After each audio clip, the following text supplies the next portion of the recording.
What if I tell you that all the things you know about Sankalpas are wrong or inaccurate? So in this video, I will show you a different truth regarding Sankalpa and how to use it in the proper way to really achieve anything in your life, especially all your goals and desires of your 2025. Sankalpa, it can be translated as intention or resolution, but most of the time what people think the Sankalpa is just like a very mild formulation or a very mild intention that we put usually at the beginning of a practice or at the end of the practice to just, set up the vibration of the day, but then very quickly we forget about it. For example, we can place the intention of gratitude after practice, but then we forget and we just moving on our day without keeping this gratitude intention in our mind. Or we can open a practice with a specific intention of compassion, but then right away we just forget about it and we are stuck in our old patterns of judging our body, judging ourselves because we are not able to achieve this pose or stuff like that. So how we can truly embrace the power of Sankalpa? Well, the Himalayan masters already taught us many years ago. But the problem is that this knowledge is not so common. So that's why I want you to know through this video how to use the science of Sankalpa, because it's a real science that will help you achieve anything you want. And it's really powerful. So first of all, we have to understand the origin of the Sankalpa, of the intention, of the desire. It can be either the origin from the Ahamkara, from your true self, from your soul, or it might come from your Asmita or your lower self, your ego, referred in the negative side.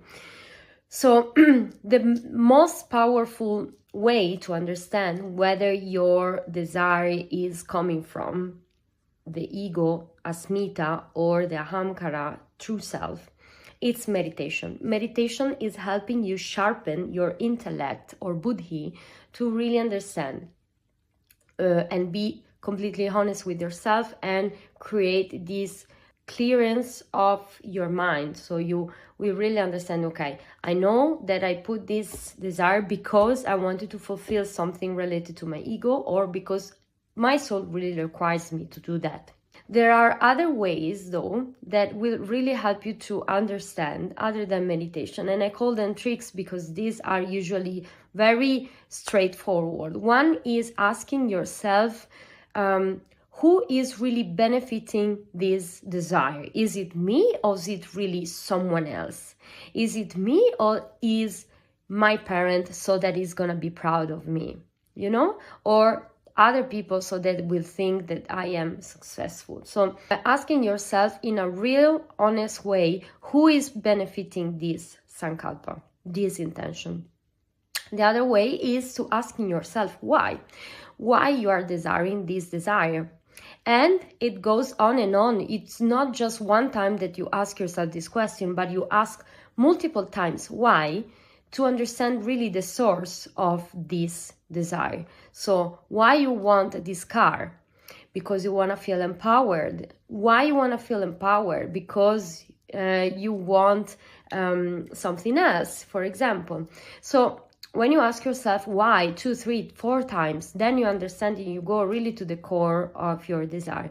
But again, the most important thing is to keep meditating, keep practicing, because the practice really help you understand in a much clearer way where your desire is coming from.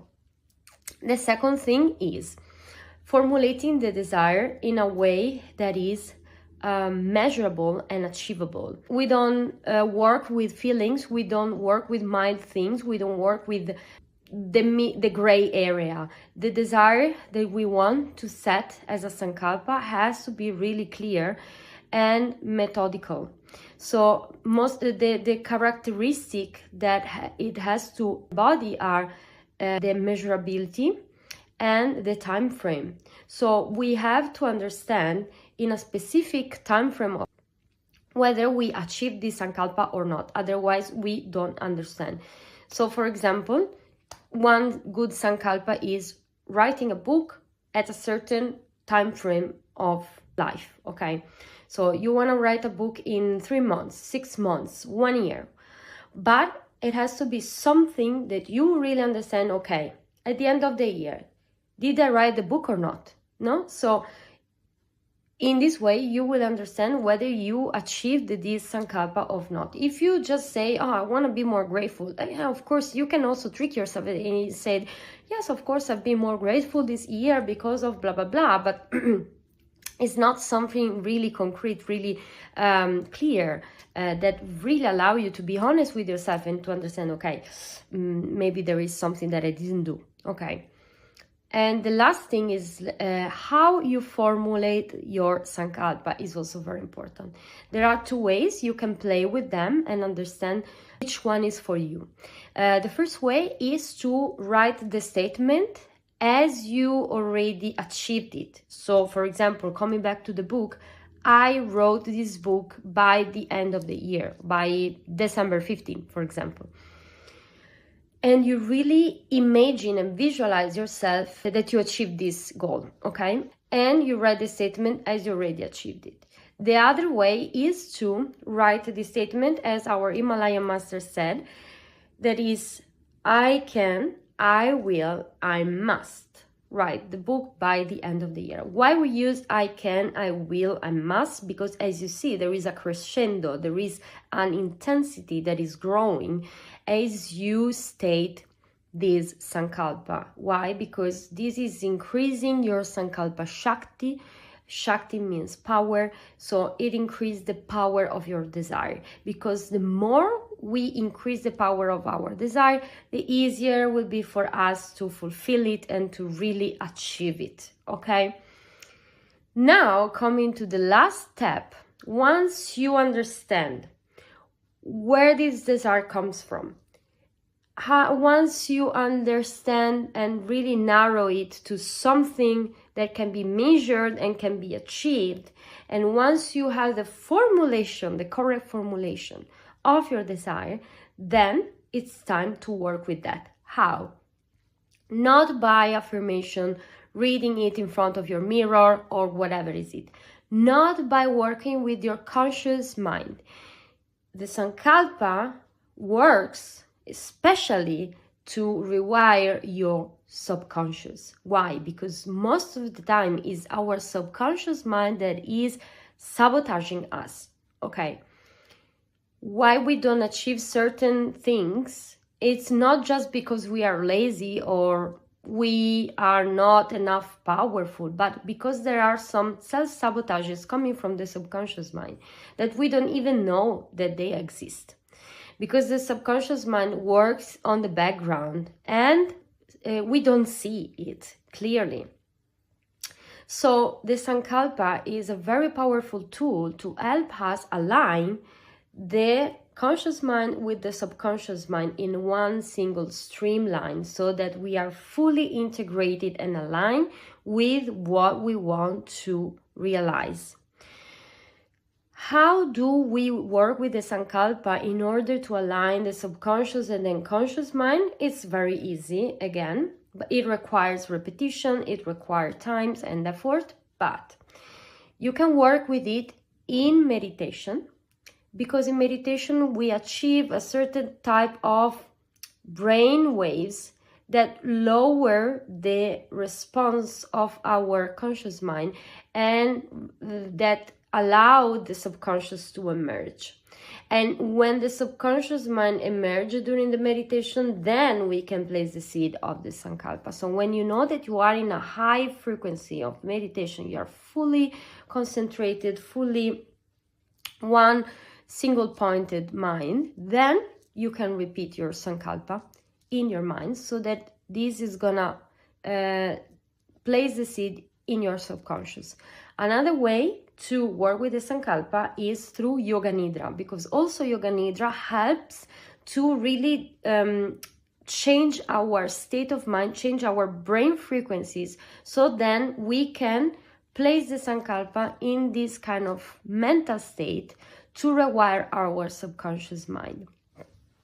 What I want to offer you, whether you are not so confident to do this by yourself, is to offer you a free Yoga Nidra practice to embody the Sankalpa in your subconscious mind. And this works for everybody because I made it in a way that is personalized. So once you have your statement, you use my Yoga Nidra practice to place the seeds of your Sankalpa in your subconscious.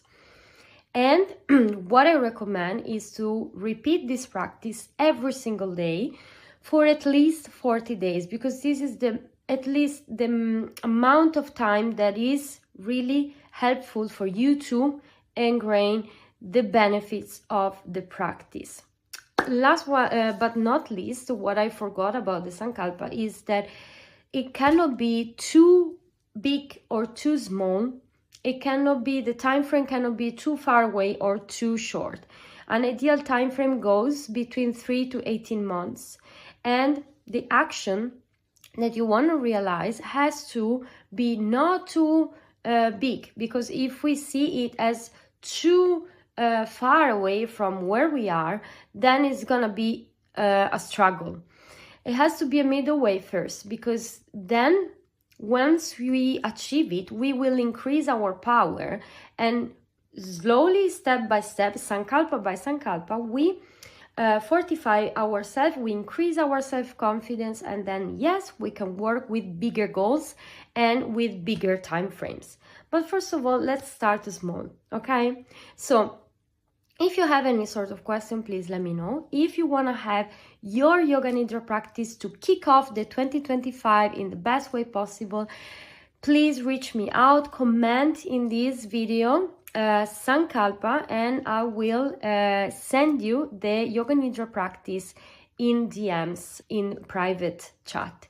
Last but not least, again, what I want to advise you is to use this practice to work with one Sankalpa at a time.